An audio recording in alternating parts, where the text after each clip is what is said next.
안녕하세요, 한상주입니다. 오늘 여러분들한테 설명드릴 내용은요, 그러면 F1 비자를 가지고 미국 공립학교에 다닐 수 있느냐 없느냐 이 부분에 대해서 설명을 좀 드리도록 하겠습니다.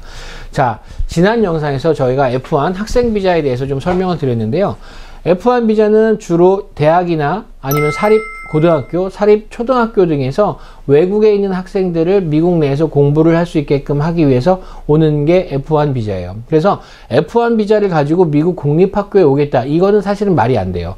그래서 법으로 금지를 해놨어요. 그래서 F1 비자를 가지고, 그러니까 미국 공립학교에 다니기 위해서 F1 비자를 신청할 수는 없어요.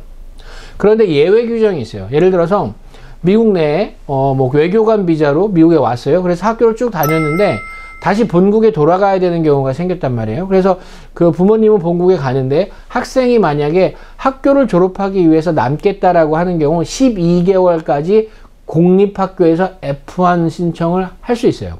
그래서 미국 내에서 이 학생들이 예를 들어서 쭉 있다가 공립학교에서 1년 동안 그러니까 이제까지 계속 학교를 다녔단 말이에요. 2, 3년을 다녔는데 1년만 더 다니면 졸업을 할 수 있어요. 아니면 6개월을 다니면 졸업을 할 수 있어요. 그런 경우에는 공립학교에서도 I-20를 발행해 주고요. 그 I-20를 가지고 F1을 신청할 수 있어요.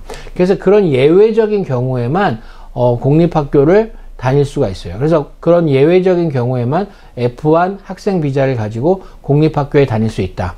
자, 그런데 문제는 뭐죠? 학비를 내셔야 되네요. 학비를.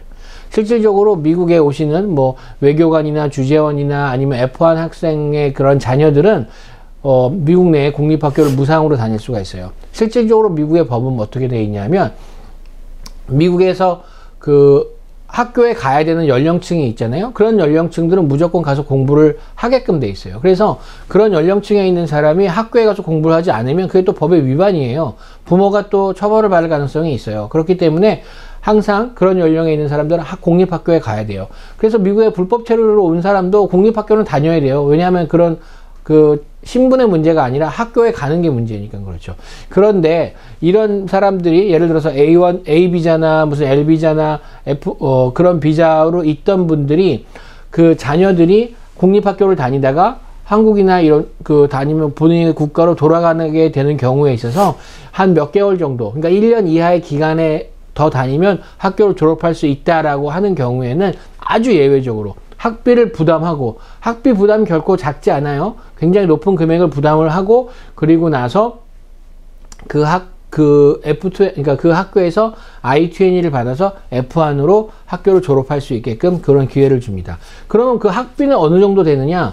그건 제가 지역마다 조금씩 다르기 때문에 정확하게 얼마라고는 말씀드릴 수가 없는데, 그 보조금이나 이런 게 전혀 없는 전체 학비를 내신다라고 생각하시면 돼요. 그래서 그 F1 비자로 I-20를 받아서 있는 동안에는 그 동안에 학비를 또 내셔야 돼요. 그리고 학교 같은 경우 조금씩 차이는 있지만 실질적으로 가디언을 또 세우셔야 돼요. 부모님은 가고 남아서 이 학생이 학교를 마치겠다라고 하면 그 학생이 이제 가디언이 또 있어야 돼요. 그래서 그 사람을 돌봐줄 수 있는 가정, 그런데도 또 심사를 하고 또 조건을 또 맞춰야지만 I-20를 내주는 경우가 있습니다.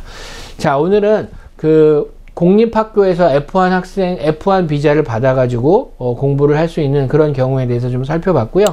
다음번에는 또 다른 영상으로 여러분들하고 찾아뵙도록 하겠습니다. 감사합니다.